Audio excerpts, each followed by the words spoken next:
So hello guys, welcome to our channel. তো আজকের এই ভিডিওতে আমরা কথা বলবো মোহনবাগান সুপার জায়ান্টকে নিয়ে, পাশাপাশি আইএসএল এর অন্যান্য ক্লাবকে নিয়েও গুরুত্বপূর্ণ ট্রান্সফার আপডেট রয়েছে, সেগুলো তোমাদেরকে জানাবো আজকের এই ভিডিওতে। তো ভিডিওটা ইন্টারেস্টিং হবে, শেষ পর্যন্ত দেখতে থাকো। আর আমাদের এই চ্যানেলে যারা প্রথমবার এসেছো তারা অবশ্যই সাবস্ক্রাইব করে পাশের বেল আইকনটিতে অল প্রেস করে দিও, তাহলে পরবর্তী ফুটবল রিলেটেড যে সমস্ত আপডেট তোমরা একদমই মিস করবে না। তো চলো শুরু করা যাক। ফার্স্ট অফ অল আমরা কিছু ট্রান্সফার আপডেট তোমাদেরকে জানিয়ে দিই। প্রথমেই যে ট্রান্সফার আপডেটটা বেরিয়ে আসছে সেটা পাঞ্জাব এফসিকে নিয়ে। তো দীর্ঘদিন ধরেই শোনা যাচ্ছে পাঞ্জাব এফসির অন্যতম ইয়ংস্টার ভারতীয় ডিফেন্ডার যার নাম প্রামবীর সিং। আর প্রামবীর সিংকে নিয়ে দীর্ঘদিন ধরেই শোনা যাচ্ছিল যে তাকে মোহনবাগান টার্গেট করেছে, পাশাপাশি নর্থ ইস্ট ইউনাইটেড এফসিও তাকে টার্গেট করেছিল এবং নর্থ ইস্ট ইউনাইটেড এফসিতেই যাওয়ার তার সম্ভাবনাটা সবচেয়ে বেশি, কারণ মোহনবাগান রাহুল ভেকেকে সই করিয়ে নিয়েছে। তো বলা বাহুল্য নর্থ ইস্ট ইউনাইটেড এফসি কিন্তু এই প্রামবীর সিংয়ের ডিলটা প্রায় ডান করে ফেলেছে, আর মেবি 3 বছরের চুক্তিতে এই প্রামবীর সিং পাঞ্জাব ছেড়ে নর্থ ইস্টে যোগ দিয়েছেন। আর এই প্রামবীর সিংকে অফিসিয়ালিভাবে থ্যাংক ইউ জানিয়েছে গতকালকেই পাঞ্জাব এফসি, যার ফলে বলাই যায় যে নর্থ ইস্ট তার ডিলটা ডান করেছে। খুব দ্রুত অফিসিয়াল অ্যানাউন্সমেন্ট আসতে চলেছে। পাশাপাশি যদি আরও একজন ভারতীয় দুর্দান্ত সেন্টার ব্যাককে নিয়ে আমরা কথা বলি, যার নাম সন্দেশ জিঙ্গান, এক্স মোহনবাগান প্লেয়ার, একসময় মোহনবাগানে দারুণ খেলেছে। কেরালা ব্লাস্টার্স এফসি, বেঙ্গালুরু এফসির মতো টিমেও তিনি খেলেছেন, দারুণ একটা প্লেয়ার। তো সেই Sandesh Jhingan last year FC গোয়াতে খেলছিলেন, আর এই মরশুমে তার সঙ্গে চুক্তি শেষ হয়ে গিয়েছে এফসি গোয়ার। তবে এখনও পর্যন্ত কোনো নতুন চুক্তি অফার করেনি এফসি গোয়া এই ভারতীয় সেন্টার ব্যাককে, যার ফলে তিনি নতুন ক্লাবে মুভ করতে চাইছে এবং তিনি নিজে থেকেই ইন্টারেস্টেড ছিল নর্থ ইস্টে যেতে। তবে নর্থ ইস্ট কিন্তু প্রামবীর সিংকে সই করিয়েছে, মেবি আর সন্দেশ জিঙ্গানকে তারা নেবে না। তবে সম্ভাবনা রয়েছে মুম্বাই সিটি এফসির দলে নেওয়ার। মুম্বাই সিটি এফসি কিন্তু একজন দারুণ ভারতীয় সেন্টার ব্যাককে পেয়ে যাবে এই সন্দেশ জিঙ্গানকে দলে নিলে, এবং খুব সম্ভবত মুম্বাইয়ের সঙ্গে একটা কথাবার্তাও শুরু হয়েছে এই সন্দেশ জিঙ্গানের। তো দেখা যাক সন্দেশ জিঙ্গানকে মুম্বাই সিটি এফসি সই করায় কিনা। এরপরে যদি আমরা কথা বলি কেরালা ব্লাস্টার্স এফসির দুর্দান্ত মিডফিল্ডার দানিশ ফারুককে নিয়ে, তো দানিশ ফারুককে কিন্তু এবার দলে নিতে চলেছে ইস্ট বেঙ্গল এফসি। আর দানিশ ফারুককে নিয়ে যদি আমরা কথা বলি, তিনি একজন 30 বছর বয়সী ভারতীয় লেফট মিডফিল্ডার। তবে লেফট মিডফিল্ডারের পাশাপাশি সেন্ট্রাল মিডফিল্ডার এবং রাইট মিডফিল্ডার পজিশনেও খেলতে পারে। বর্তমান মার্কেট ভ্যালু 1 কোটি টাকা। আর তার সঙ্গে লাল হলুদ ব্রিগেড কিন্তু কথাবার্তা শুরু করেছে। সব কিছু ঠিকঠাক থাকলে এই কাশ্মীরি মিডফিল্ডারকে আমরা ইস্ট বেঙ্গল জার্সিতে খেলতে দেখতে পারি আপকামিং মরশুমে। এছাড়াও পাঞ্জাব এফসির আরও একজন দুর্দান্ত ইয়ংস্টার প্লেয়ার, যার নাম লুংডিম, একজন 26 বছর বয়সী ভারতীয় রাইট মিডফিল্ডার, যার বর্তমান মার্কেট ভ্যালু 1.6 কোটি টাকা। তাকেও কিন্তু বেশ কয়েকটা আইএসএলের ক্লাব কিন্তু দলে নেওয়ার জন্য ট্রাই করছিল। এখানে অন্যতম নাম হচ্ছে ইস্টবেঙ্গল এবং মোহনবাগান, এই দুটো দলও কিন্তু ছিল এই লুংডিমকে দলে নেওয়ার রেসে। তবে ফাইনালি লুংডিমকে কিন্তু পাঞ্জাব এফসি 3 বছরের চুক্তিতে আবারও সই করিয়ে নিয়েছে, অর্থাৎ 3 বছরের নতুন করে চুক্তি হয়েছে লুংডিমের সঙ্গে পাঞ্জাব এফসির। নতুন কোনো ক্লাবে আর মুভ করছে না, এটা অফিসিয়ালি কনফার্ম। এরপরে যদি আমরা চলে আসি আরও একজন ভারতীয় গোলকিপারকে নিয়ে, যাকে নিয়ে এর আগেও আমরা জানিয়েছিলাম, নোরা ফার্নান্ডেজ। মেনলি তিনি দিল্লি স্পোর্টিং ক্লাবে খেলছিলেন লাস্ট ইয়ার। আর এই নোরা ফার্নান্ডেজকে যে অনেকগুলোই আইএসএল ক্লাব নিতে চাইছে সেটাও তোমাদেরকে জানিয়েছিলাম। তবে বর্তমানে ইস্ট বেঙ্গলের মতো ক্লাবেরও নাম উঠে এসেছে এই নোরা ফার্নান্ডেজকে দলে নেওয়ার জন্য। তো দেখা যাক ফাইনালি নোরা ফার্নান্ডেজ কোন দলে মুভ করে। এর পাশাপাশি যদি আমরা ইস্ট বেঙ্গলের কোচকে নিয়েই একটা আপডেট জানিয়ে দিই, তো ইস্ট বেঙ্গলের কোচের দৌড়ে বর্তমানে দুটো নাম কিন্তু খুবই হাইলি চান্স দেখা যাচ্ছে। যে দুটো নাম হচ্ছে অ্যান্টোনিও লোপেজ হাবাস, একজন মোহনবাগানের প্রাক্তন কোচ, এবং আর একজন হচ্ছেন পিটার ক্র্যাটকি। এই দুটো কোচকেই মেনলি টার্গেট করছে ইস্ট বেঙ্গল। অ্যান্টোনিও লোপেজ হাবাসের ডিলটা যদি না ডান হয় তাহলে পিটার ক্র্যাটকি, আর যদি পিটার ক্র্যাটকির ডিলটা না ডান হয় তাহলে অ্যান্টোনিও লোপেজ হাবাস। এই দুজনের মধ্যে একজনকে কিন্তু চূড়ান্ত করছে ইস্টবেঙ্গল, এবং যেমনটা খবর বেরিয়ে এসেছে মাত্র 2 দিনের মধ্যেই ইস্টবেঙ্গল তাদের নতুন হেড কোচের নাম অ্যানাউন্সমেন্ট করবে। তো দেখা যাক কোন কোচকে ইস্টবেঙ্গল তাদের নতুন হেড কোচ হিসাবে নেয়।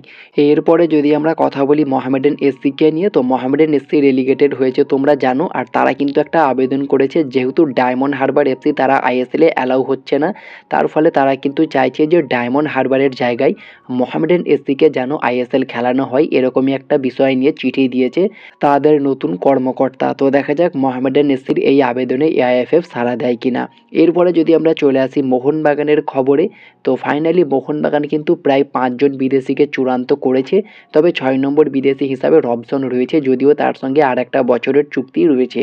তবে তোমাদেরকে আগের ভিডিওতেও আমি জানিয়েছিলাম যে রবসনকে রেখে নাও দিতে পারে, তার পরিবর্তে একজন নতুন স্ট্রাইকার আনতে পারে, এমনই কিন্তু সম্ভাবনায় রয়েছে। কারণ as a proper centre forward হিসাবে অনলি জেমি ম্যাকলারেন রয়েছে, যার ফলে আরও একজন কোয়ালিটি সেন্টার ফরওয়ার্ডকেই আনতে চাইবে রবসনের জায়গায়। কারণ রবসনের জায়গায় অলরেডি ডিজান রাজিককে সই করিয়েছে মোহনবাগান, যদিও অফিসিয়ালি অ্যানাউন্সমেন্ট হয়নি, তবে দ্রুত অফিসিয়ালি অ্যানাউন্সমেন্ট হবে। মিগুয়েল এবং ডেজান রাজিক এই দুটো প্লেয়ারের সই কিন্তু একসঙ্গে কমপ্লিট করে অফিসিয়াল অ্যানাউন্সমেন্ট করবে। ডিলগুলো প্রায় ডান হয়ে গিয়েছে, তবে এখনও অফিসিয়াল অ্যানাউন্সমেন্ট আসেনি। তো অবশ্যই মোহনবাগান কিন্তু রবসন রবিনোর পরিবর্তে একজন বিদেশিকে আনবে, এটা তোমাদেরকে আগেও জানিয়েছি। তো রবসন রবিনোর পরিবর্তে বর্তমানে মোহনবাগান কিন্তু ইয়ান ধান্দা, যিনি একজন ওসিআই প্লেয়ার, বর্তমানে তিনি স্কটল্যান্ডের একটি ক্লাবে খেলছে। ইংল্যান্ডের একজন প্লেয়ার ইয়ান ধান্দা, 27 বছর বয়স, মেনলি অ্যাটাকিং মিডফিল্ডে খেলে থাকেন। বর্তমান মার্কেট ভ্যালু 3.2 কোটি টাকা। ইংল্যান্ডের আন্ডার 17-এর হয়েও তিনি খেলেছিলেন। তো এই ইয়ান ধান্দাকে গত বছর থেকেই মোহনবাগান তাদের দলে নিয়ে আসার চেষ্টা করছে, তবে বর্তমানে আমার মনে হয় না ইয়ান ধান্দাকে নিয়ে আসাটা খুব একটা জরুরি মোহনবাগানের জন্য, কারণ ওসিআই কোটাটা আর থাকছে না। তো সেক্ষেত্রে মোহনবাগান অলরেডি মিগুয়েলের মতোই এবং সমীর জেলজোকোভিচের মতো প্লেয়ার রয়েছে, যারা কিন্তু দুটো অপশানকে কভার করে দেবে। তো এক্সট্রা আর কোনো অ্যাটাকিং মিডফিল্ডার নিয়ে কোনো কাজ নেই, সেই রকম কিন্তু হয়ে যাবে যেটা এর আগে হয়েছিল। দিমি, ফ্রেডরিকো গ্যালোগো এবং হুগো বুমোস 3জন অ্যাটাকিং মিডফিল্ডার হয়ে যাবে। তো সেরকমই হতে পারে অনেকটা, কারণ জেলজোকোভিচ ডিফেন্সিভ মিডফিল্ডার হলেও তিনি কিন্তু সেন্ট্রাল অ্যাটাকিং মিডফিল্ডেও খেলতে পারে, মিগুয়েলও পারে। আবার যদি ইয়ান ধান্দাও আসে, তিনিও একজন প্রপার অ্যাটাকিং মিডফিল্ডার, সেক্ষেত্রে স্ট্রাইকার পজিশনটা নিয়ে সমস্যা হতে পারে। তো আমার পার্সোনালি মনে হয় জেমি ম্যাকলারেনের পাশাপাশি আরও একজন সেন্টার ফরওয়ার্ড নিয়ে আসা উচিত। 2জন সেন্টার ফরওয়ার্ড থাকলেই বেটার হবে আমি মনে করছি। ইয়ান ধান্দাকে না নিয়ে এসে রবসন রবিনোর পরিবর্তে কোয়ামে পেপ্রার মতো কোনো স্ট্রাইকারকে টার্গেট করলেই বেটার হবে আমি মনে করছি। আর খুবই ভালো একটা বিদেশি কম্বিনেশন অলরেডি হয়ে গিয়েছে। একজন প্রপার সেন্টার ব্যাক রয়েছে আলবার্তো রড্রিগেজ এবং একজন প্রপার সিডিএম রয়েছে সমীর জেলজোকোভিচ। তো Alberto Rodriguez proper centre back, আর সমীর জেলজোকোভিচ কখনো সেন্টার ব্যাক, কখনো ডিফেন্সিভ মিডফিল্ডার, ইভেন তিনি সেন্ট্রাল মিডফিল্ডার, সেন্ট্রাল অ্যাটাকিং মিডফিল্ডেও খেলতে পারে। তো সমীর জেলজোকোভিচ মাল্টিপল অপশন কিন্তু কভার করতে পারে, যার ফলে মোহনবাগানের একটা দারুণ কম্বিনেশন হবে। ডিফেন্সিভ মিডফিল্ডেই তাকে মেনলি আমরা খেলতে দেখতে পারবো আপুইয়া বা অনিরুদ্ধ থাপার পাশে। আর যদি 3 নম্বর এবং 4 নম্বর বিদেশি নিয়ে কথা বলি, সেখানে মিগুয়েল এবং ডেজান রাজিকের মতো প্লেয়ার রয়েছে। ডেজান রাজিক লেফট উইঙ্গারে খেললেও তিনি অ্যাটাকিং মিডফিল্ডার পজিশনেও খেলতে পারে, রাইট উইঙ্গার পজিশনে খেলতে পারে, সেন্টার ফরওয়ার্ড পজিশনেও তিনি কখনো কখনো খেলতে পারেন। তো যদি একদমই কোনো স্ট্রাইকার অ্যাভেলেবেল না থাকে, তাহলে ডেজান রাজিককে দিয়েও কিন্তু কাজ চালানো যেতে পারে, সেটাই এফসি গোয়াতে কিন্তু আমরা দেখেছি।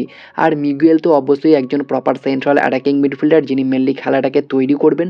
দারুণ একটা কম্বিনেশন আমরা দেখতে পারবো। তো আপফ্রন্টেই একজন বিদেশি রয়েছে, 5 নম্বর বিদেশি জেমি ম্যাকলারেন। তো 6 নম্বর বিদেশি হিসাবে অবশ্যই আরও একজন প্রপার সেন্টার ফরওয়ার্ড বা সেকেন্ড স্ট্রাইকারকে নিয়ে আসলেই বেটার হবে, যিনি জেমি ম্যাকলারেনের ব্যাকআপ হিসাবে থাকবে। দুর্দান্ত একজন প্লেয়ারকে নিয়ে আসলেই মেবি আমার মনে হয় অনেক ভালো হবে মোহনবাগান টিমে। তাহলে বেস্ট একটা ফরেনার কম্বিনেশন আমরা দেখতে পারবো। যে 5জন রয়েছে তারা অলরেডি দুর্দান্ত একটা কম্বিনেশন করতে পারবে। আর একজন স্ট্রাইকারকে নিয়ে আসলে অ্যাজ এ ব্যাকআপ হিসাবে অনেক ভালো হবে, কারণ আলবার্তোর ব্যাকআপ হিসাবে সমীর জেলজোকোভিচ রয়েছে। সমীর জেলজোকোভিচ কিন্তু সেন্টার ব্যাকেও খেলতে পারে।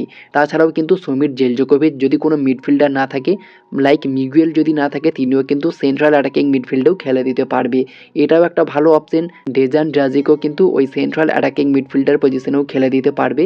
তো সব মিলিয়ে মোহনবাগানের যে বিদেশিগুলো রয়েছে, খুবই দুর্দান্ত একটা কম্বিনেশন আমরা দেখতে পারবো। ম্যাকলারেন একদম proper centre forward, Alberto Rodriguez একদম প্রপার সেন্টার ব্যাক।